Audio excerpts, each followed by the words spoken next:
Hey guys, and thank you back. Try again. Start that again. Hey guys, and welcome back to another episode. Fuck off. You ready? Yeah. Right.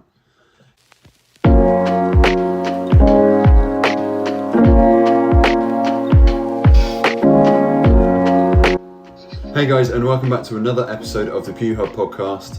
I think we're now on episode 5? Yeah, episode 5. And today we are discussing Airsoft and the effect that COVID has had on Airsoft. You're joined by me, Rob, and as always, my co-host, Mike. Say hi. Hello. And obviously, like I said, we're going to jump into talking about COVID and the effect that the pandemic has had on Airsoft and stuff like that. So, yeah, like, not really sure what to say to kind of get it started, really. Mike, do you have any ideas?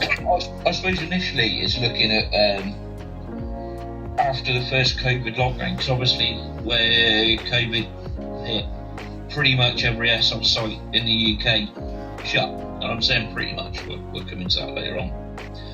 And then when they opened up again, it was opening up under fairly strict conditions, quite rightly, around enforcing social distancing, track and trace, making sure people will clean their hands. It's like making sure that it's just basic things, which I believe the phrase is are the new normal. Yeah, it's like COVID secure and all those buzzwords, isn't it? Absolutely, and it changed a lot. I mean, when you started seeing much more restrictions on sites in terms of numbers of players, and this is brilliant sometimes for a player, because sometimes having hundreds of people stomping around the woods or stomping around a building, it's not.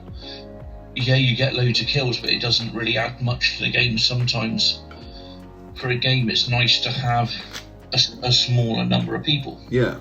Especially in CQB, you can have too many people in CQB, and you can end up just a meat grinder trying to move down the corridor. So, but obviously for the businesses, they've taken a huge hit. It's at the airsoft sites because they haven't got the income that they used to have. So, like investment in sites, it's going to be harder, and people have to understand that. They are businesses, no matter how much we don't want them to be, how much it is our hobby. We've got to understand that these sites are businesses, and they need to be run to a profit, or the bills don't get paid, the insurance doesn't get paid, the rent on the land doesn't get paid. I mean, CQB sites on the whole have been hit the hardest overall, because most CQB sites, you rent a building, you've got to pay rent on it, whether you're open or not. Whereas a lot of the woodland sites, they a lot of them pay rent based on just game days that they're open. So a lot of them were kind of able to weather this better, and we have seen a couple of CQB sites close. We've seen a few more kind of on the verge of it. I'm not going to name the site, but I was talking to the owner of quite a famous CQB site, who has to run Saturday and Sunday games pretty much for the rest of the year to pay the rent arrears on their building. So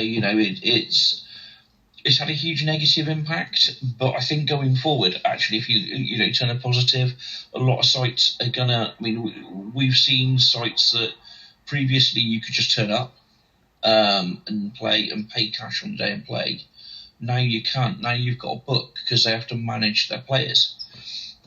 And I think you might find some sites, hopefully will continue this, because I've ran sites, and it's always best to know how many people are turning up. Whether it's worth opening the doors sometimes, but also to make sure you don't end up with more players than you've got room for in the safe zone. You can say, it's better to turn people away at the booking stage than turn them away when they turn up to play. Yeah. Which, I've had to do with people that haven't booked in and turned up, and we've been full. Well, I've had to turn them away, because it would have been it would have been, unsafe to allow them to play. Bless you. I think, a lot of the COVID restrictions, I can't see them going anytime soon. I can't see them, certainly for the rest of the year, if not going into next year. I can see a lot of the restrictions staying in place, even if voluntarily. Yeah. Bear with me. Yeah, but it's like, I know what you mean. It's like bullshit. But like going back to what you said about sometimes like less is more in terms of like sites, because like you don't want, especially in CQB, sometimes it is better because then you have to think more tactically, and you have to think, it's not just a meat grinder of you just go into the flash points and then spray a few BB and then get a few kills. I actually don't think it's about allowing you to think more tactically. I think it's about allowing you to act more tactically. If you get too many players in CQB, you just have 10 people locking down each set of stairs, each corridor, and no one gets through. It becomes a war of attrition. Yeah. If you start limiting the players, you've got more chance of sneaking up, of there being a gap in, and being able to get in. So it's not about necessarily thinking. Yeah. Tactically, it's about being able to behave tactically. Yeah. As well. I've done CQB games where there was probably double the amount of players to make it a good day, and people just pack up and go home because they're not enjoying themselves. Yeah. But about a real balance has to be struck, because you need few enough players that it's a good game, but enough players that it's worth the site opening the doors. Because if the COVID safe number does not allow the site to pay the bills, the site will close. That really is the end of it. They have rent to pay. A lot of sites pay Marshals. They've got to get paid. There's insurance, business rates if appropriate, and all sorts of stuff have to be paid. And it can be a struggle. I mean, especially as now insurance costs are going up, and more businesses now are taking out the business continuity insurance as well. So if there's another lockdown, they've got some cover. Yeah. Which no one foresaw this. No one foresaw what we nearly 5-6 months of lockdown, isn't it? Yeah. Certainly feels like it. No one saw that coming. No. Until maybe a month before, but we all hoped it wasn't going to happen. We saw what was happening in the rest of the world, but certainly we didn't see it a year before. And people have to remember insurance payments still need to be made. There were a lot of sites that knew they weren't going to be operating for a while, renewed their insurance knowing they couldn't open, because if they don't renew their insurance, it would invalidate their players' Yakaras. And for all the stick people in the community give people that run sites for being money grabbers, I think actually that shows that not all of them are. That was something they could legitimately say to their players, we'll renew our insurance when we can open up, because at the moment we're insuring a site that isn't doing it. We're insuring a business that isn't operating. Yeah. But they didn't, because they wanted to give their players give something back, basically. So it's that's a really interesting one. I think one thing I've seen with COVID in general, not just Airsoft, is it brings out the best and worst in people. And I think it's definitely brought out the best and worst in the community. Because we saw especially during this last lockdown, certain sites opening anyway. Players turning up to sites and having games, trespassing and playing games. But then we've also seen players essentially almost crowdfunding to help the site. We've seen crowdfunding to help. I can't remember the guy's name, but he needed to get new wheels and things for his wheelchair. Yeah. So he go out and play airsoft, and the community raised the money for it. Mm-hmm. And we're involved. PewHub's actually donating a pistol to Steph, who's raising money to help pay for the specialist treatment he needs. Yeah. To have him walk again, Mm-hmm. And you see the community step up all the time. Yeah, we'll put a link in the description as well. And there's a worldwide pandemic, and even if there's not, there are laws put in place for our safety that say that we can't go out and do these things. Mm-hmm. And to go against that, I mean, airsoft is such a precarious position legally. Mm-hmm. We don't want to cause too much of a bother. So we cause too much of a bother. We don't want to put ourselves on the government's radar. Like No. that. It's just not worth it at the end of the day. Mm-hmm. So I mean, we've got CQB sites in England. I'm not sure because I think dates are different in Wales and Scotland. In England, from the 17th of May, they can open up. Yeah. And I know Spartan, where I marshal, we're full already. People are going nuts, booking up. We're full. We're going to have our first game day on the 23rd, Mm-hmm. and it filled up almost instantly. That's good. So we opened up the 22nd. Yeah. So we opened up the Saturday. That's full. And we're taking bookings right through June. That's really So good. people are itching to get back, and I get it. It's great. And it's great that the community are coming out and supporting their local sites. Yeah. And helping their local sites. It's what's needed. It's given us Marshals a real boost. Mm-hmm. And really giving us a kick to, really get involved. Really, like, we're itching to get back because we've seen the love from the community. Yeah, and it's especially obviously the players are chomping at the bit to get back into it as well. They haven't been able to actually enjoy their hobby that quite a lot of people put quite a lot of money into. Really, we all put a fair amount of cash into. It's not the cheapest of hobbies to have.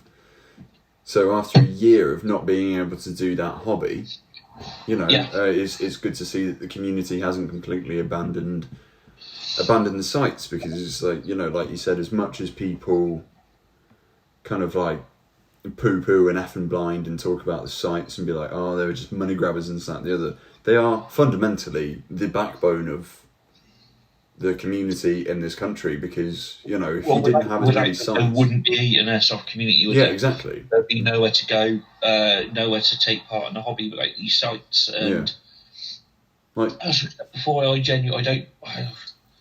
actually, it's not quite true to say I don't believe there are bad sites. I do believe there are bad sites. But there's very few actual bad sites, and bad sites is normally, the truth is, the bad sites are the ones that ignore safety. Yeah. Which you can't do. You just can't do it. You cannot allow unsafe practices. There was a photo recently, an official site photograph of a player in game not wearing eye protection. And this is so fundamental. I used to vet photos for a site. We used to go through and make sure that there was nothing embarrassing. Mm-hmm. And that was the first thing you look at, right? Every picture is have people got eye protection on. If it's of a briefing and no one, has someone got a mag in, and you get these photos, but you don't just delete them. You actually look and go, right, what marshals are in that picture? Who's giving the briefing? Who took the fucking photo, for one? And then you go and you deal with it. You deal with that person. You deal with the player afterwards. You're going to word them and go, look, why the hell weren't you wearing eye protection? And you actually follow it up and you make sure it doesn't happen again. I mean, all these things are learning curves. You learn from them, and I think that site certainly has. I'm pretty sure they're not going to do it again because they're just getting slated across the internet. I don't really want to name them. It's just kind of worth noting. But people have their sites that they love, and it's like your local pub. People would do anything for their local pub to keep it going, and that's the same. And it is brilliant. It is brilliant to see everyone coming out and supporting. and hopefully we're going to come back stronger long term. Which I hope we do. As I said, I think we're going to hopefully see more sites realise that getting people to book and pay up front is brilliant. Because if you've paid for something already, if you paid your 25 quid, you wake up on a Sunday morning and you think, I'd rather stay in bed. You're less likely to think like that than if you booked and not paid. You're more likely to just not turn up. Yeah. So, I really hope it continues. I really want to see people book for everything. I think it's brilliant. Any site I've been involved with, I've pushed online booking. Yeah. Everyone knows where they stand. Players know where they stand, and I think it also makes it easy for everyone. Yeah, and also I think in a post-pandemic world as well, where everyone's just got so used to booking everything. It's like the fact that you have to book tables in pubs now, or you did. Just like, and probably going forward until probably June, you will still need to book tables and pubs. So it was like people are so used to going through that process. It's not so much of a big step to ask, the community as a whole to be like, yeah. So when we get to that point, just pay you 25 quid there.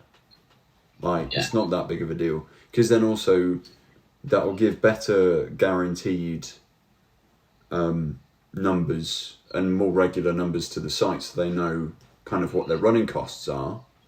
But then also it means that if we ended up going back into another pandemic, into another lockdown, if they had sites paid for and stuff like that, then if they had game days and stuff paid for, they have that kind of like a little bit of like financial security where they're like, well, we've got this put in, so then when we are allowed to open up again, it's very easy to book yourself in, as opposed to waiting for the game day, paying on the door and stuff like that. But like you said, like the pandemic's been hard on everyone, obviously.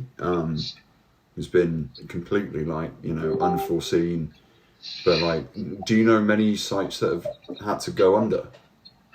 Do you know of with your ear to the ground? People can correct me if I'm wrong on this one. Comment, please, if I'm wrong. Be nice, don't scream and shout. But I believe Bravo 1 in Birmingham closed. I think Land Warrior, I'm sure I heard that Land Warrior shut their sites because of just what's going on. Scotland have locked down harder than anywhere else. Yeah.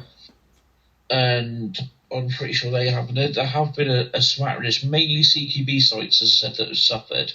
Mm-hmm. Because they're more likely to have to pay kind of a permanent rent, rather than Woodland sites paying per player per game day, or whatever deal it is they've got. I'm not sure about shops.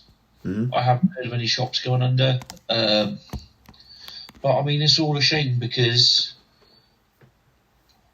they were clearly profitable beforehand because they were still running, and it's just such a shame that that's people's livelihoods, as well as people's outlets. A hobby is an outlet for stress and kind of it's socialising and it's everything. One thing you notice is people will always find money to play airsoft if they're an airsofter. They will go without to have a game a month or whatever it is they kind of budget themselves for. And if a site shuts, that's less opportunity for people to have that outlet and to have that social interaction. That's essentially that's the whole community gone, isn't it? It's great for the other sites because they're going to pick up those players because they'll go somewhere else. But I don't think it's good for the community as a whole. I think the community needs to grow. Yeah, we need more sites because hopefully we're going to keep growing the community. We need somewhere for the community to actually grow into. Mm-hmm.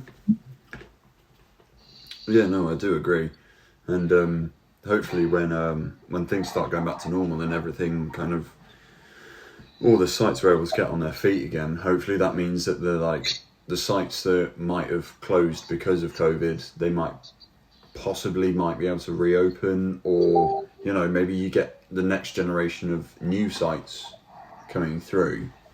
That would be quite nice to have, like, new fledgling sites with, like, people that are relatively new to, like, site ownership, and because they might have, like, loads of really interesting ideas that might not have been thought about yet. No, absolutely.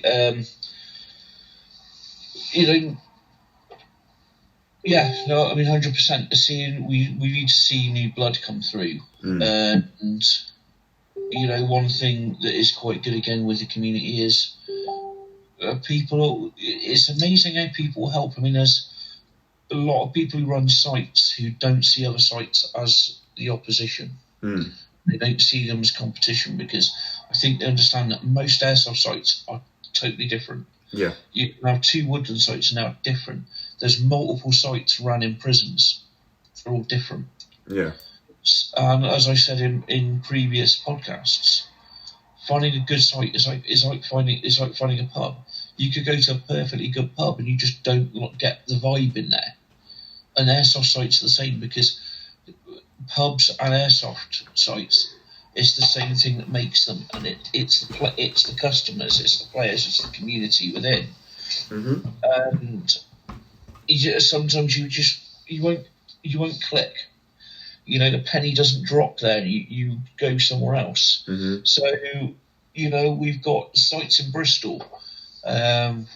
There's 4 sites in Bristol, if you include Spartan Woodland, which is technically just outside of Bristol. 2 of the sites are run by the same company, but they're all totally different to each other. And again, there are people that would go to one and not the others, or they'll do 3 and not one. And it's just, again, for whatever reason, they've not enjoyed it, but those sites are pretty much full every game day. So they're doing something right. So it's purely a personal taste thing. It's purely about, you know, they might have gone one day and it was just that site was having a shit day. Yeah. You know, we all have them. But I mean, coming out of COVID, it's going to be really interesting kind of how long a lot of these restrictions are going to last. Yeah. I mean, what we're going to start, I think we're going to see, hopefully we're going to see, as I said, airsoft sites sticking with the booking, paying online, because it's going to speed things up in the morning. Getting in, you're not going to have some bellend turn up to a site in the middle of nowhere expect to pay by card. You know, because you're going to have paid up front. And you know, I think it's changing the way we think for shopping. There's a lot more click and collect, and hopefully we're going to see a lot more shopping in the UK and supporting the UK shops where possible. Especially now, you know, we got to pay VAT and import duties on anything we order from overseas. Hopefully we're going to see, because we've got to remember the shops are also quite a large part of the community. They're the people that bail you out if you need that bit of kit at the last minute. And they're the people without which, you know, is the cost of gas and BB in the UK would creep up if there was no shops buying it? Because certainly, you know, would sites buy enough to bring the wholesale costs down? You know, it's maybe a stretch, but you know, you will start seeing issues. And I think one of the great things about having physical shops in the UK as opposed to online is, you've got a shop, you can go in, you can pick up the item you're going to buy. You can see what it feels like, which is really important. When I started Airsoft, I was determined my first gun was going to be a G3. And at the time, I think it was only Tokyo Marui made a G3 at this point. And I had it in my hands and I did not like it. I didn't like the feel of it. It creaked. You could bend the bloody thing. It shot fine, I just didn't like the feel of it. And I ended up getting a Classic Army M15A4 SPC, which is the Special Purpose Carbine, which was an amazing bit of kit. but it felt better. It felt better in my hands, and I'm a tactile shopper. I do like to pick it up and have a look. Yeah, you like to touch the thing that you are going to buy before you buy it, Yeah, and we need to support the shops because to make sure that they can do that, and ridiculing them every time there's a mistake on Facebook isn't going to help, because you know what, we're all human, and PewHub runs a airsoft shop and it's actually run by 3 people that all have day jobs as well. So yeah, you know what, sometimes we miss something. I think people have to understand that we're all human and mistakes happen. Everyone can have an off day, and to post it on Facebook, essentially encouraging groups of people to savage you and harass businesses, is probably not the way to do things. No. At the moment, I said, well, we need a community to pull together to actually come out of this stronger, in a better position. I mean, it's just like that's a whole podcast episode in itself, really, talking about the community in the UK as a whole. Yeah. There's a lot of things that kind of preferably need to be changed, but it's just like, and that's not just stuff that you hear from one side of the fence or the other. It's just like everyone is kind of agreeing on the same thing, but there doesn't seem to be any kind of cohesion and actively moving towards it. But like I said, that's a completely different episode that we might do in the future if we feel ballsy enough. If we got big enough bollocks to do it, I'm sure we will. I don't care anymore. I'm getting older. I don't care, and I think it needs to be tackled. And do you know what? If someone gets butt hurt from it, they're probably the problem. Yeah. So it definitely needs looking at, and I'm pretty sure people can comment and tell us if they agree that we need to tackle it. Yeah, and if enough people agree with us, then we'll do that episode sooner rather than later. Yeah. Yeah. I do agree, but it's coming out of a pandemic and stuff. Is the unity that the rest of the country is kind of seen, kind of needs to extend to airsoft a little bit more. Just have a bit more patience. It's all very well and good exercising the patience with the sites and with shops and stuff whilst we're in the throes of the pandemic. But now we're getting back to, now we're starting to edge back towards normality and what life was before. I think that's where the patience really needs to come into effect, where people need to still have the same patience that they had before, because, lots of these people are running to a deficit. Or the sites, they have costs that they need to run. They also might just be out of practice. It's when you get into routine, it's very easy. But then being out of that routine for a best part of a year, it would be difficult to get back up and running again. And it's weird you say about kind of the routine. We had a chat, the team of Marshals at Spartan, CQB, were actually having a chat that every time we got into our flow, a lockdown hit. Yeah. We had to stop.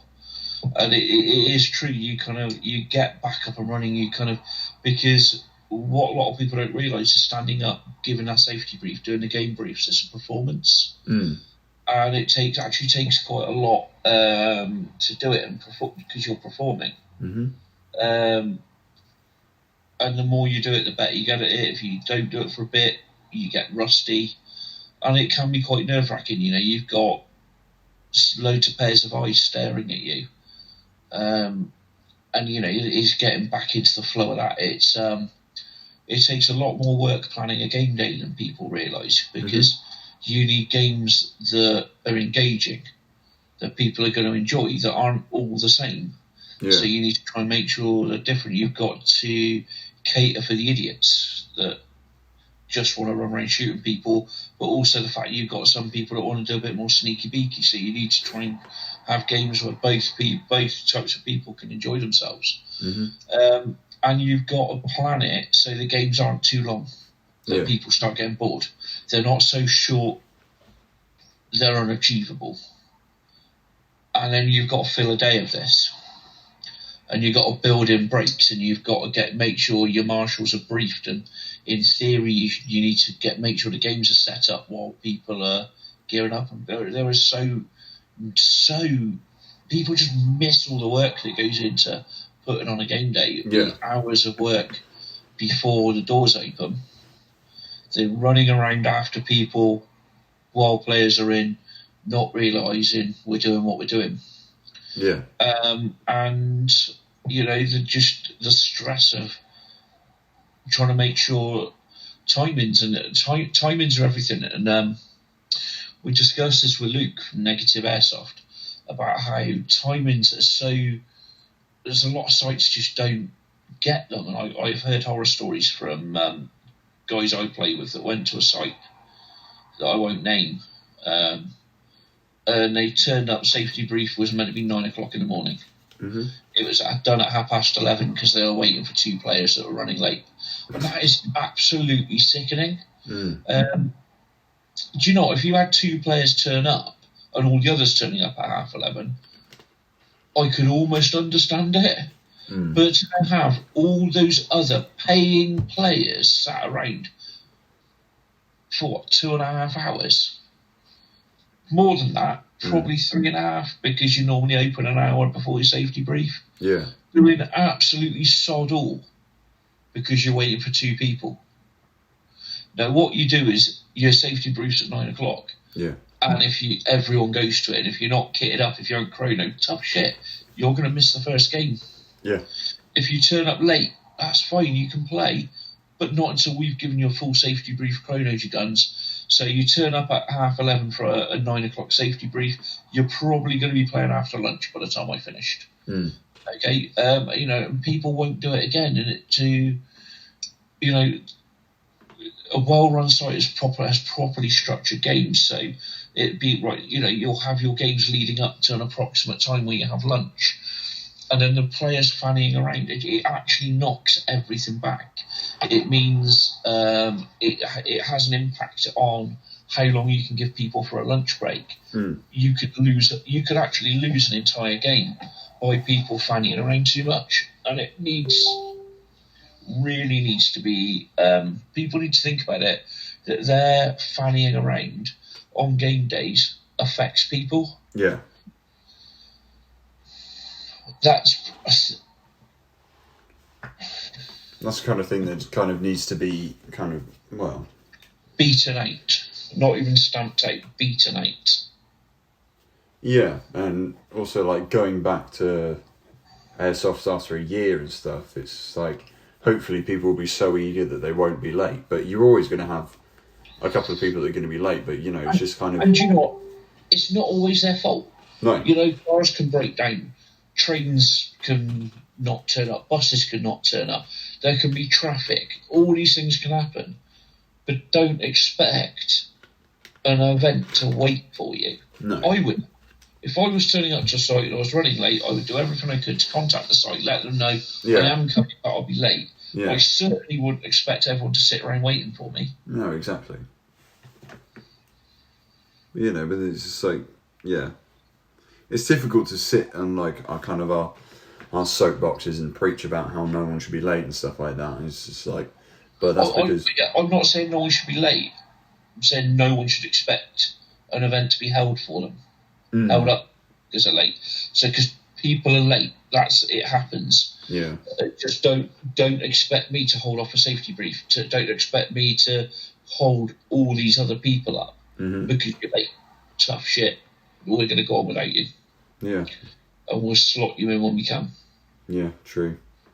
But so going back to obviously everything goes back to normal in June, July-ish at one time. Yeah. What's the next site that you want to go visit? I want to go back to the jail. I've been there before. I want to go back, and I want to get back to Humber Airsoft. So I've played at Humber Airsoft, but I don't consider it a game there. I went for a charity event basically. Yeah. I haven't done one of their open game days, and I would like. The site's amazing. First off, it's fucking amazing. You need to be fit to get around it because it's steep. Yeah. But I'd really like to go and give that another go. Where's that? Is that up in Hull? Hull, Humber Airsoft. Whole area, yeah. Up to north. Yeah. Do you know what I'd really like to go and hit a few in Scotland as well? There's been some amazing sites up in Scotland. Yeah, I've seen some really good ones in Scotland. I'd quite like to go down south onto like the south coast. I've heard that quite a few sites down there are pretty good. CQB's good. Yeah. That's the old Brown Down camp. It was on on an episode of Bad Lads Army, and I had a really interesting experience there that we'll cover on video if I ever go there. I can show you the spot it happened to me. Well, I'm sure that we can arrange a. I was jailed there. You were jailed? Yeah. Were you in the guard race? Ah. Is that for airsoft or? No. But it's for another video. Ah. We'll keep you. We'll keep the audience guessing on that one. Yeah. But that's a really good site. It's a really unique site. It's an old army training camp. So, you've got a bit of outside, but you've got the old barrack rooms, cookhouse, things like that. It's actually quite a good laugh. There's also a few dotted around Plymouth. I'd like to get back to Mad Mummers. I went there while they were still building the site, and I'd really like to see.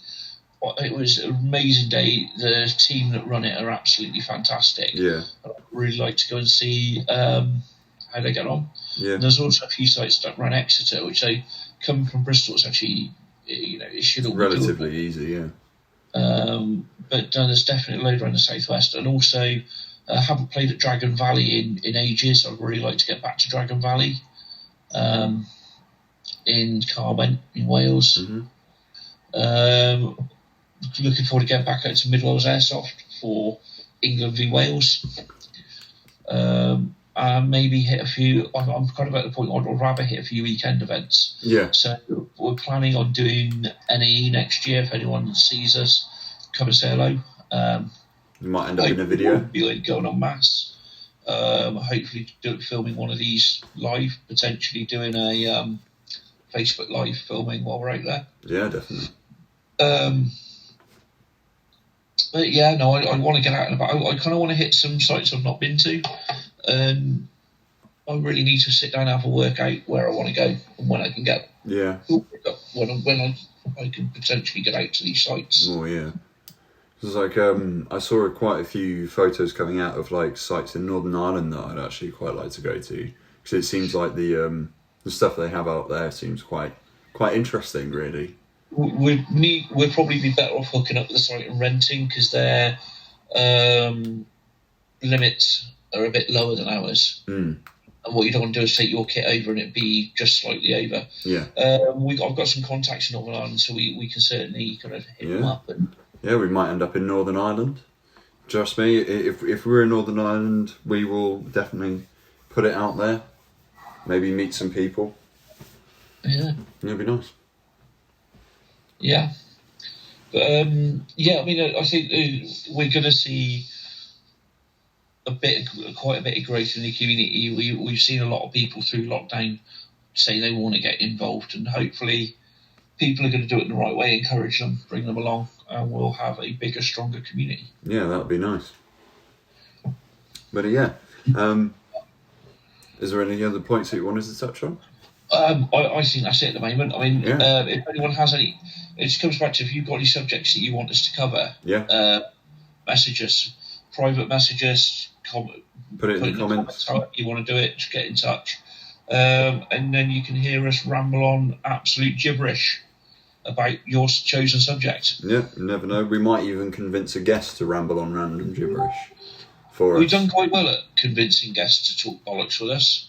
So far, so good. Yeah, it's been okay. We'll see how that goes. We're going to be doing more with Brad. He rang me earlier. We're going to be doing more with him, nice. Which is going to be good. He's got some exciting ideas for stuff he wants to do with us, and I believe we've got a few international guests coming up as well.